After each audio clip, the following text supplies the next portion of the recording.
할렐루야. 여러분 반갑습니다. 오늘부터 청빙기도회가 시작됩니다. 매달 첫째 금요일 날 금요기도회 때 설교 이후에 집중해서 기도하는 시간을 갖고요. 그리고 다음 주간부터 월요일, 화요일, 목요일 오후 8시에 1층 에덴홀에서 우리 같이 청빙기도회로 모여서 기도합니다. 할 수 있으면 대면으로 현장에 와서 함께 기도해 주시고 제6대 담임 목사님을 위해서 그리고 3일교회 미래를 위해서 함께 기도하는 우리 모든 성도 되시기를 간절히 바랍니다. 자, 오늘 말씀은 누가복음 13장의 중반에 있는 말씀입니다. 두 개의 사건을 보여주는데 하나의 사건은 예수님이 비유로 하신 말씀이고요. 그리고 또 한 부분의 말씀은 현장에서 예수님이 직접 치유의 일들을 행한 사건을 보여주고 있습니다. 예수님이 말씀하시고 또 치유하시고 행하시는 이 일을 보면서 우리가 또 예수님의 어떠한 모습을 우리가 발견할 수 있는지 우리가 묵상하고 또 기도하면 좋겠고요. 그리고 또 오늘 말씀을 보면서 또 청빙기도회 때는 또 어떻게 기도하면 좋을지 함께 방향을 잡고 묵상하는 복된 시간 되기를 간절히 바랍니다. 먼저 오늘 본문 6절에서 9절까지의 말씀은 예수님께서 비유로 지금 말씀하고 계십니다. 어떤 비유냐면 한 사람이 있었습니다. 한 사람이 포도원에 무화과 나무를 심었다라고 말씀을 하고 있습니다. 무화과 나무는 이스라엘 전역에서 길거리에서나 어디에서나 잘 자라는 나무입니다. 그런데 그 나무를 포도원에서 이제 심어서 키우겠다는 것은 그 무화과 나무를 특별하게 여겨서 관리하며 키우겠다는 말씀인 거죠. 그런데 이 사람이 포도원에서 무화과 나무를 오랫동안 키웠는데 그리고 키우다가 열매를 발했습니다. 이 무화과 나무를 통해서 이룰 과실을 기대했던 거죠. 근데 3년 동안이나 기다렸는데 과실이 하나도 나타나지 않았던 겁니다. 그랬더니 이 주인이 무화과 나무를 다 찍어 내버리라 라고 아주 분노에 차서 이렇게 말씀을 합니다. 그리고 그렇게 심판을 선포할 뿐만 아니라 무화과 나무의 심판이죠. 심판을 선포할 뿐만 아니라 어찌 이 땅만 버리겠느냐 라고 이렇게 말씀을 하고 있습니다. 자, 이 말씀을 누구에게 했냐면 포도원 지기에게 했습니다. 포도원 지기에게. 그 포도원 지기가 그 앞에 서서 주인님, 올 한 해만 그냥 내버려 두소서, 남겨두소서, 제가 이 땅을 파고 두루 걸음을 주겠습니다 라고 이렇게 얘기를 합니다. 그러니까 주인이 무화과 나무의 그런 베어버림을 실행하려고 했는데 그 베어버림을 막았을 뿐만 아니라 그 심판을 지연시키고 유보했을 뿐만 아니라 이 포도원 지기가 직접 어떻게 한다고 나와 있죠? 땅을 두루 파고 걸음을 주겠다라고 이렇게 말씀을 하고 있습니다. 자, 그러면 이 비유는 다시 좀 더 깊이 해석을 해보면 각각이 누구를 가리키고 무엇을 상징할까 한번 생각해 보면서 살펴보면 좋겠습니다. 먼저 이 포도원 주인은 누구를 가리키는 걸까요, 여러분? 포도원 주인은 명백히 우리 하나님 아버지를 가리키는 말씀입니다.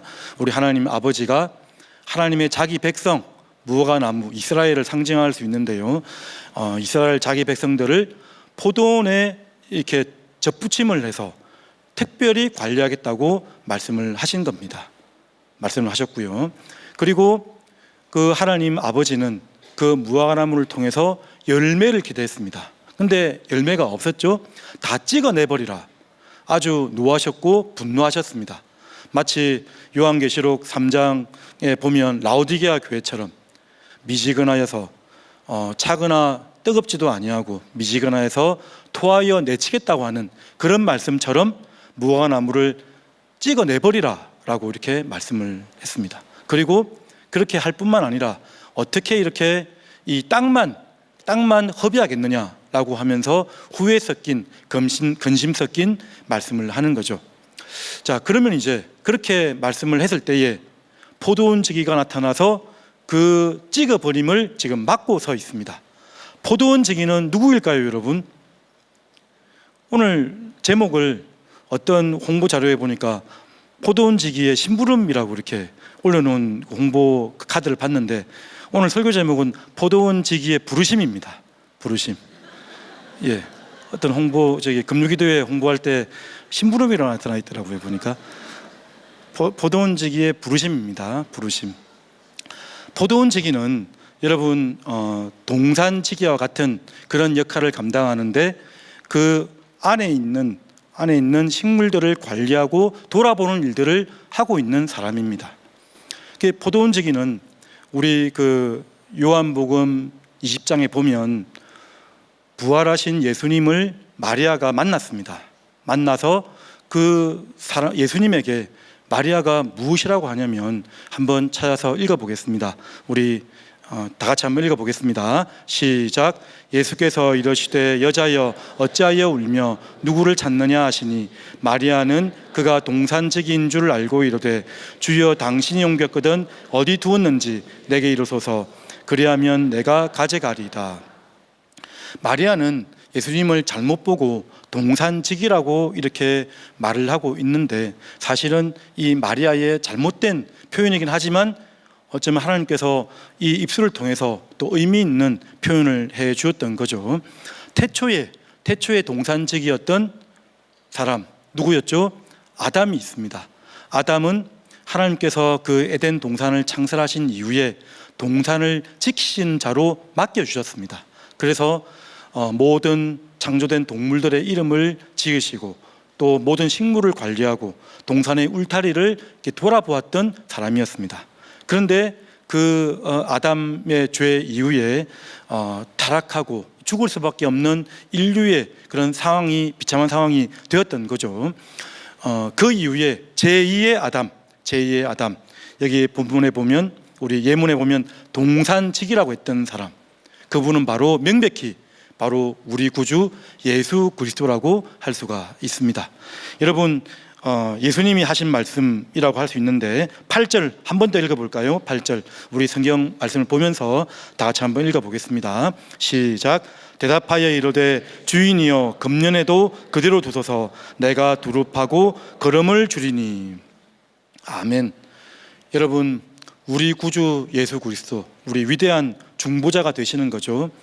우리 중보자 되신 예수님이 금년에도 그대로 두소서, 이렇게 심판을 지연시키고 유보한 요청을 하지 않았다면 우리는 죽을 수밖에 없는 그런 비참한 상황에 놓였다는 사실을 여러분 믿으십니까? 여러분, 금년에도 그대로 두소서라고 하면서 심판을 지연시키는 요청을 했을 뿐만 아니라, 그 포도원 지기는 또한 무슨 일을 하냐면 땅을 파고 걸음을 주겠다는 말씀까지 합니다.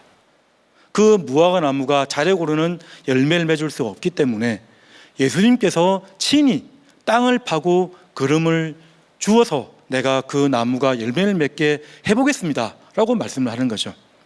여러분, 예수님께서 하나님의 심판을, 그 진노를 그치게 하시고 심판을 유보하시고, 그리고 몸소 친히 걸음을 주고 땅을 기용함으로 말미암아 우리가 구원에 이르렀다는 사실을 여러분 믿으시길 바랍니다. 만약에 그렇게 해서 열매가 있으면 좋겠지만 없으면 그때 가서야 이제 심판을 하여 주시옵소서, 그 무화과나무를 찍어버리옵소서, 그렇게 지금 말씀을 하고 있는 것입니다. 자, 그러면 이 비유의 말씀이 확대되어서 이제 그 다음 말씀은 현장에서 예수님이 어떻게 땅을 기경하고 또한 걸음을 주었는지를 한번 볼 수 있는 사건이라고 할 수 있습니다. 두 번째 본문인데요, 우리 11절에 보면 아주 비참한 한 가련한 여인이 나타납니다. 그 여인은 무려 18년 동안이나 18해 동안이나 척추가 구부러져 바로 설 수 없는 그런 여인이었습니다. 18년 동안 고통 가운데 있었던 여인이었던 거죠. 아마도 척추에 염증이 생겨서 구부러지고 변형되어진, 제가 찾아보니까 척추 교차염 뭐 그런 병이 있더라고요. 보니까 그런 병에 걸렸던 것 같습니다. 초기에 제대로 치료를 하지 못해서 늘어지고 근데 그 병이 오늘 본문에는 누구 때문에, 어느 존재 때문에 그 병에 걸려 있다고 말씀을 하고 있죠. 여기 보시면 귀신 들려 앓으며 공중의 권세 잡은 자에게 매여서 이렇게 비참한 상황에 놓인 것을 우리가 볼 수가 있습니다. 저부터도 마찬가지고요. 우리 모두가 사실은 예수님께서 우리에게 구원의 은혜를 주시지 않았다면 우리가 바로 이런 비참한 상황에 놓여졌을 것이라고 생각을 합니다. 우리가 다 그런 존재였죠. 이 세상 풍조를 따르고 공중의 권세 잡은 자를 쫓았던 존재가 바로 저와 여러분들이었습니다. 그런데 이 여인이 아무 말도 하지 않았습니다. 다른 본문에 보면 주여 우리를 불쌍히 여기소서, 다윗의 자손 예수여, 이게 부르짖는 장면도 많이 나타나는데 오늘 본문에 보면 그 여인은 아무것도 하지 않았습니다. 하지 않았는데 12절 13절 말씀에 보면 제가 읽어드리겠습니다. 예수께서 보시고 불러 이르시되 여자여 내가 네 병에서 놓였다 하시고 안수하시니 여자가 곧 펴고 하나님께 영광을 돌리는지라. 여인의 어떠한 행위 없이 예수님께서 무엇을 먼저 하셨죠? 먼저 보셨습니다. 여러분, 예수님께서 보셨습니다. 예수님께서 보시고 그 다음 어떻게 하셨죠? 부르셨습니다. 예수님께서 보시고 부르시고 네 병에서 네가 놓였다 말씀하시고 그 다음에 안수하셔서 만져주시는 거죠. 아마도 여러분들이 느끼든지 못 느끼든지 간에 예수님께서 여러분들을 보고 계시든지 아니면 부르고 계시든지 아니면 말씀하고 계시든지 아니면 만져주고 있다는 사실을 여러분 기억하시길 바랍니다. 언제든지 우리의 구원은 예수님이 나를 바라보시는 데에 능력이 있습니다. 능력이 있어요. 우리 구약의 축복 본문이라고 하는 민수기 6장에 보면 대제사장의 기도가 있지 않습니까? 그 말씀에 보면 그렇게 말씀합니다. 여호와께서는 내게 복을 주시고 너를 지키시기를 원하며.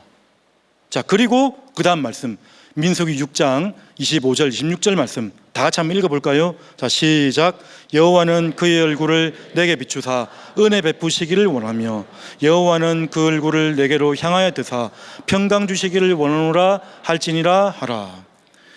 여호와께서 얼굴을 비추시기만 하면, 나를 향해서 바라보시기만 하면 은혜와 평강이 우리 가운데 비춰질 것임을 지금 말씀하고 있는 축복의 말씀입니다.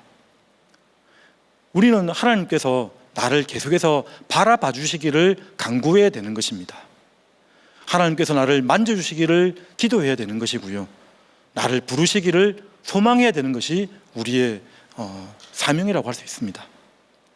이 여인이 병이 고쳐지고 나서 첫 번째 한 일이 무엇이냐면 바로 여자가 곧 펴고 하나님께 영광을 돌리니라. 아멘. 하나님께 영광을 돌리니라. 여러분, 우리가 맺힐 수 있는 첫 번째 열매가 무엇이냐면 하나님께 영광을 돌리는 것입니다. 하나님을 기뻐하는 것이고 하나님을 찬양하는 것입니다. 오늘 30분 정도 동안 열심히 힘을 다해 찬양하는 모습을 제가 보았습니다. 하나님께서 여러분들을 참 기뻐하실 것 같습니다. 그러한 찬양의 모습, 그 모습이 첫 번째 열매에 맺어지는 그런 순간이라고 할 수 있는 것입니다. 누가복음 17장 말씀에 보면 10명의 나병 환자가 고침받는 사건이 나타납니다. 그 10명의 나병 환자는 유대인들도 있었고 사마리아인도 있었고 주여 저희들을 불쌍히 여기소서 그렇게 간구했더니 예수님이 어떻게 하죠? 제사장에게 가서 보이러 가라.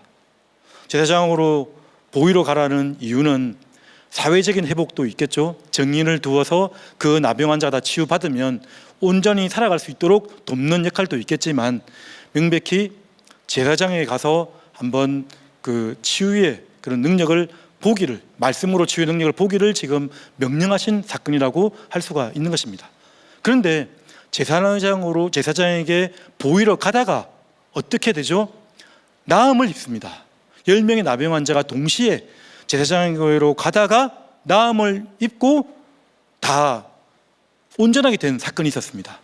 그럴 때에 9명은 그대로 갔는데, 갔는지 안 갔는지 모르겠습니다. 사실은 성경에 나타나 있지 않으니까요.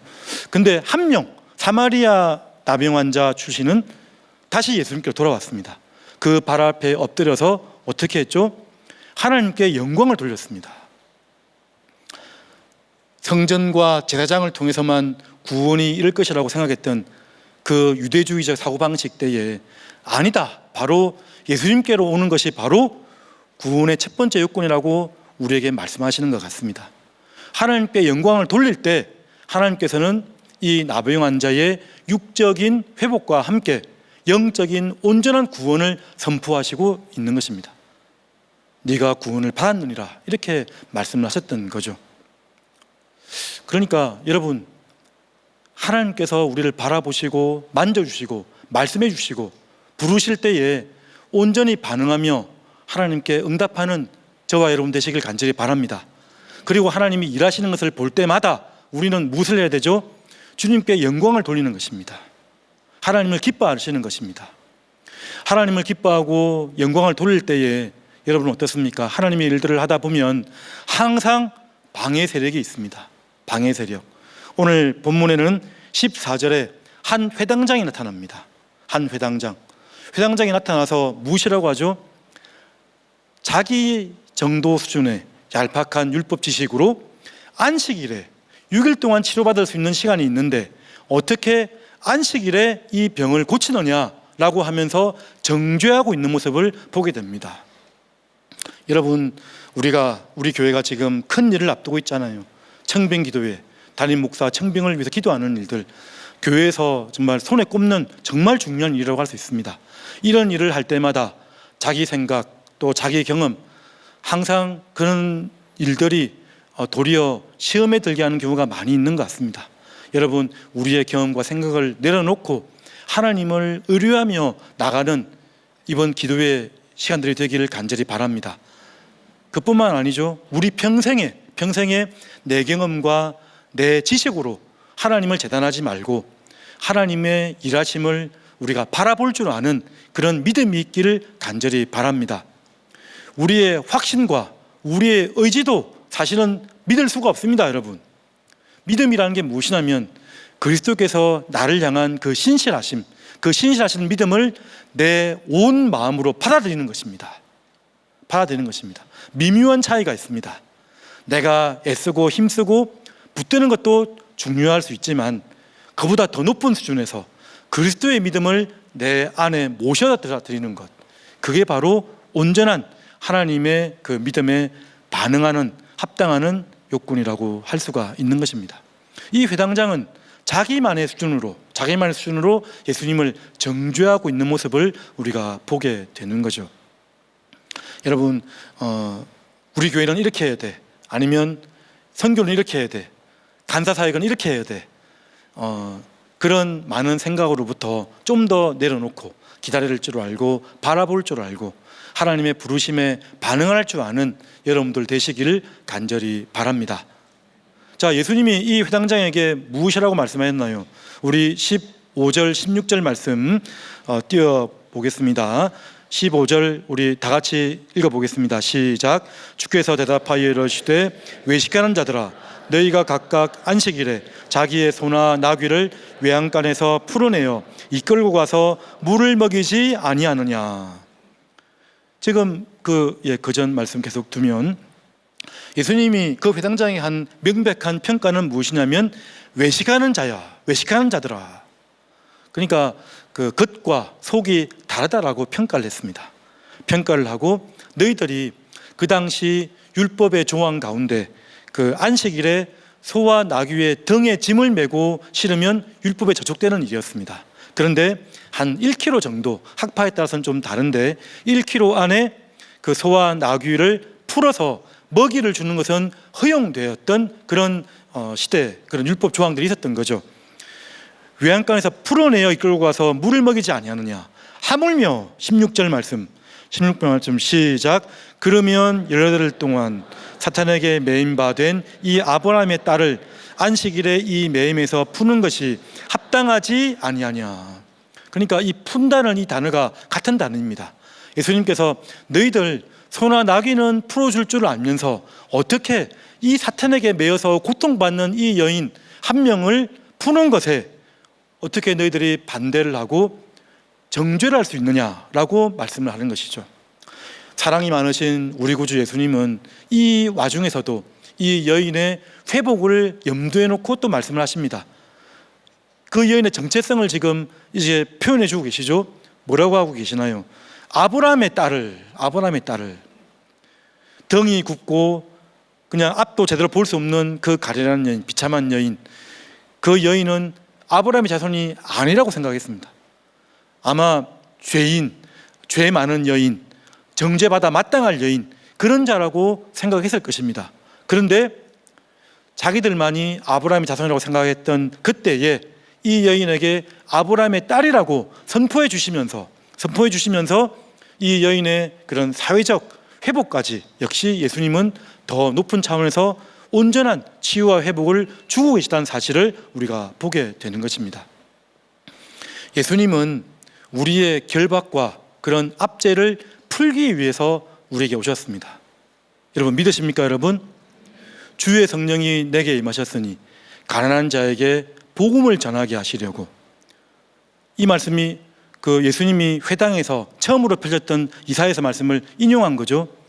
포로된 자에게 자유를, 눈먼 자에게 다시 보게 함을 전파하며 눌린 자를 자유롭게 하고 은혜의 해를 선포하게 하려 함이라. 그러니까 예수님은 억압받고 눌린 자들을 해방시키시러 자유를 주시려고 우리에게 주셨다는 사실을 우리에게 분명하게 말씀하고 있습니다. 그리고 나서 이 일 때문에 무리들은 17절 끝절 말씀에 보면 또 어떤 반응이 있나요? 이 놀라운 일들을 영광 돌리면서, 하나님께 영광 돌리면서 기뻐하였다라고 말씀을 합니다. 기뻐하였다. 그 하나님의 일들을 우리가 기뻐하고 영광 돌리는 것, 하나님을 즐거워하는 것, 그것이 첫 번째 열매의 시작이라고 할 수 있습니다.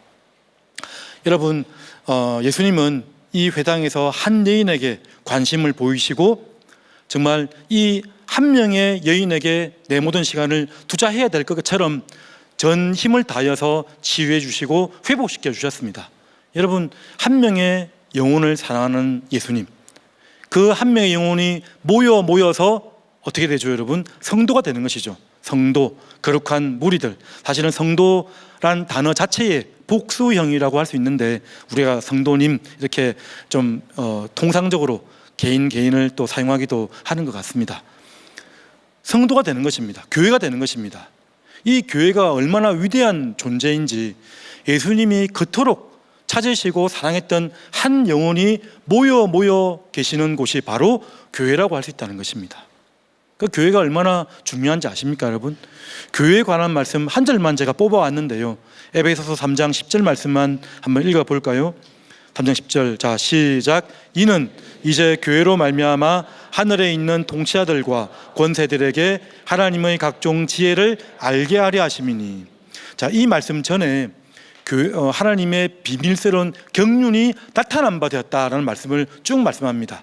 에베소서 전반에 걸쳐서 개인의 구원, 또 이방인의 구원, 교회의 연합, 교회의 구원 쭉 얘기하다가 그 하나님의 비밀의 경륜이 예수 그리스도를 통해서 나타났고, 그리고 이제 교회로 말미암아 하늘에 있는 통치자들과 권세들에게 하나님의 각종 지혜를 알게 하려 나타내 줬다라는 말씀을 하고 있다는 것입니다. 하나님은 이 교회를 너무나 사랑하십니다. 여러분은 한 명 한 명을 너무나 사랑하시고 기뻐 바라보고 계시는 것이죠. 여러분 믿으십니까 여러분? 그래서 여러분, 하나님께서는 우리 삼일교회에 꼭 맞는 합당한 목자를 보내주실 줄 저는 확신합니다. 양무리의 본이 되고 한 영혼을 그렇게 사랑하고 그리고 예수님을 잘 증거하는 그러한 목자가 올 것을 저는 확신합니다. 베드로전서 5장 4절 말씀에 보면 목자장이라는 표현이 있습니다. 목자장이 다시 오실 때에, 목자, 삼일교회도 여러 목자가 계시지만 삼일교회의 목자는 담임 목사님으로 우리에게 먼저 주시지 않습니까? 근데 그 목자들 중에서도 목자의 장이 있구나, 목자장은 바로 누구시죠? 우리 구주 예수 그리스도십니다. 목자장이 오실 때에 시들지 아니하는 영광의 관을 그 목자에게 줄 것이다 라는 말씀을 하고 있고요. 그리고 우리 성도 한 명 한 명이 서로가 하나님의 영광에, 서로가 우리 영광의 면류관이요 기쁨의 소망의 면류관이 됨을 거듭 우리에게 말씀하고 있다는 것입니다. 여러분, 그 사실을 믿으시길 바랍니다. 그 사실을 믿고 이렇게 귀한 교회를 위해서 보내주실 목자를 소망하며 기대하며 기도하는 것입니다. 나보다 나를 더 잘 아시는 주님께서, 우리 교회보다 우리 교회를 더 잘 아시는 주님께서 우리 교회에 꼭 합당한 목자를 보내주실 줄 믿습니다. 귀한 우리 송태환 목사님을 보내주셔서 우리 삼일교회 10수년 전에 큰 위로를 받았습니다. 여러분, 저는 그때는 미담기도회였죠. 지금은 이제 제6대 담임 목사 청빙기도회로 명명했습니다. 미담기도회를 할 때는 담임 목사 부재 상태였습니다. 얼마나 불안하고 얼마나 힘들었던지 그 시기를 겪었던 분들은 다 아실 겁니다. 지금 같지 않습니다, 여러분. 담임 목사님이 계시면서 청빙기도회를 한다는 자체가 참으로 감사한 일입니다. 이렇게 평안할 수가 없는 것 같아요. 그 당시는 참 불안했을 그때에 하나님께서 우리 교회에 꼭 맞는 목자를 보내주셨던 거죠. 자, 오늘 본문에서 아까 이 등이 구부러져 있던 18년 동안 등이 구부러져 있던 이 여인이 아무것도 한 일이 없다고는 했지만 사실은 전혀 없지는 않았습니다. 무엇을 했을까요, 여러분? 무엇을 했을까요? 10절 말씀에 보면 지금 안식일에 회당에서 예수님이 말씀을 증거했습니다. 자, 그러면 등이 구부러져 있는 이 여인은 안식일에 어디를 갔던 거죠? 회당에 갔던 겁니다. 회당에 가서 누가 보든 안 보든 아마도 눈에 띄지 않는 저 한 구석에서 그냥 예수님을 바라보고 기도했을지 모르겠습니다. 저는 여러분들에게 18년 동안 이런 고통받는 여인 같은 이런 고통은 없기를 바랍니다. 그렇지만 내 상황에 상관없이, 내 형편에 상관없이 이 교회를 위해서 하나님이 나를 부르시고 바라봐 주시고 나를 위해서 땅을 파고 걸음을 주었다는 그 사실을 인정한다면 온 교회가 기도할 때 함께 기도하는 여러분들 되시기를 간절히 바랍니다. 기도의 자리에 나오시길 바랍니다. 예배자가 되시고 기도자가 되셔서 함께 기도하는 일에 동참해 주시길 바랍니다. 그것이 바로 예수님께서 하시는 일에 연합되어지는 일이고 함께 참여하는 길임을 여러분 기억하시길 바랍니다. 우리는 오늘 말씀을 보면서 주권자 되시는 하나님을 다시 한번 생각해 보게 되는 것 같습니다. 아, 내가 주인이 아니구나. 이 구원의 주도권은 나에게 있는 것이 아니구나. 교회의 머리 되시는 분은 바로 예수 그리스도가 계시는구나. 예수님께서 땅을 파고 기경을 해서 걸음을 주어서 우리의 모든 구원의 일들이, 열매 맺는 일들이 가능해지고 있구나 라고 우리는 알게 되는 것입니다. 요한복음 15장 5절 말씀 제가 읽어드리겠습니다. 나는 포도나무요 너희는 가지라. 그가 내 안에 내가 그 안에 거하면 사람이 열매를 많이 맺나니 나를 떠나서는 너희가 아무것도 할 수 없음이라. 요한복음 15장에는 이제 또 어떤 비유로 바뀌냐면 아버지는 농부가 됩니다. 그리고 예수님은 포도나무로 또 비유를 하고 계십니다. 그래서 농부의 힘에 힘입어서 또 포도나무의 그런 힘에 힘입어서 가지가 열매를 맺혀지게 되는 거죠. 가지는 가지 힘으로 열매 맺는 존재가 아니고요. 가지는 정말 이 포도나무 뿌리에서부터 올라오는 그 힘으로 열매 맺는다는 사실을 여러분 잊지 마시길 바랍니다. 열매는 맺혀지는 것입니다. 그래서 더더욱 주권자 하나님을 의지하고 주권자 하나님을 인정한다는 사실은 그분의 인도하심을 따라가는 것입니다. 그래서 우리에게 꼭 맞는 목자 예수님을 잘 증거하고 예수님의 사랑과 구원을 흘려보내는 목자, 그리고 예수님의 말씀을 정말 잘 증거하는 목자, 세례 요한처럼 예수님의 표지판이 되고 예수님을 가리키는 안내판이 되는 귀한 목자를 우리가 함께 기도하며 나갔으면 정말 좋겠습니다. 우리가 예수님을 늘 인정하며 살아갈 때, 우리가 하나님을 믿음으로 나아갈 때, 우리가 기도하면 누가복음 말씀에 불의한 재판장 비유에 보면 한 과부가 그토록 열심히 기도했을 때에 그 불의한 재판장도 그 간청을 들어줄 수밖에 없는데 어떻게 하늘 아버지께서 그 기도를 들어주지 아니하시겠느냐라고 하고 나서 맨 마지막에 예수님이 무엇이라고 말씀하시죠? 인자가 다시 올 때에 그 세대에서 믿음을 보겠느냐. 최종적인 기도 응답은 결국 예수님 재림하실 때에 모두 완성되어지고 이루어지는 것이지만 하나님은 부분적으로 계속해서 우리에게 응답을 주시고 또 위로해 준다는 말씀을 가르치시면서 그 예수님의 바라봄, 예수님의 기다림, 예수님의 만져주심을 누리는 일들이 바로 믿음이다라고 이렇게 선포하신 말씀들이 있습니다. 여러분, 끝까지 주님을 의지하고 주님을 의뢰하고 그 믿음 안에 거하면서 믿음의 열매를 맺는 믿음의 선순환이 일어나길 간절히 바랍니다.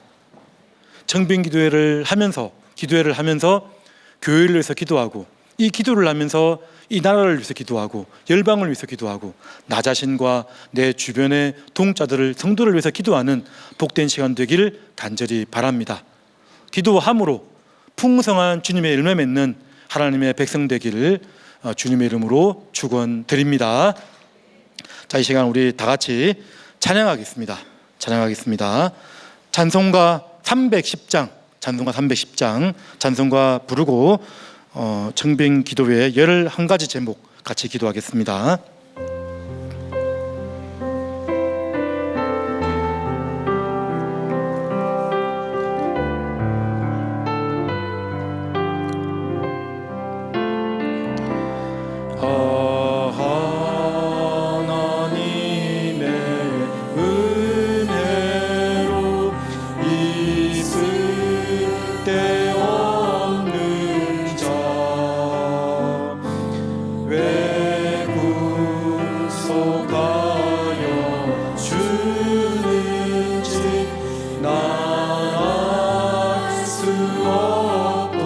빠르게 해주시기 바랍니다.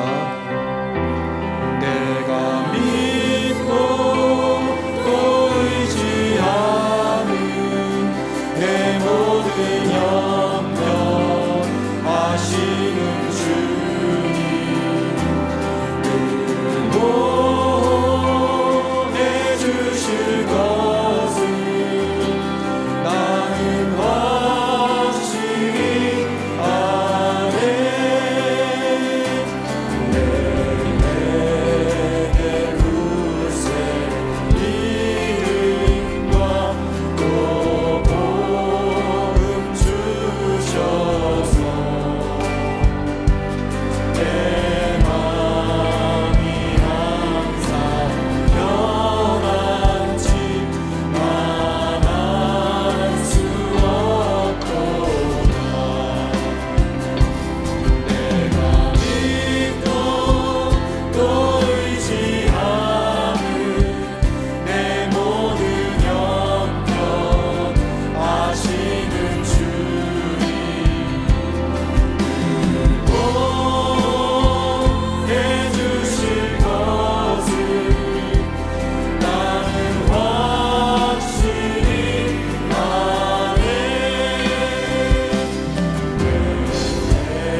우리 시간 다 같이 기도하겠습니다. 제6대 담임 목사 청빙 기도 제목 첫 번째, 하나님께서 일하시는 청빙이 되도록 우리 말씀을 생각하면서 함께 기도하도록 하겠습니다. 예수께서 보시고 불러 이르시되 여자여 네가 내 병에서 놓였다 하시고 안수하시니 여자가 곧 펴고 하나님께 영광을 돌리는지라. 다 같이 하나님께 일하시는 청빙이 되도록 다 같이 한번 주여 한번 외치고 기도하도록 하겠습니다.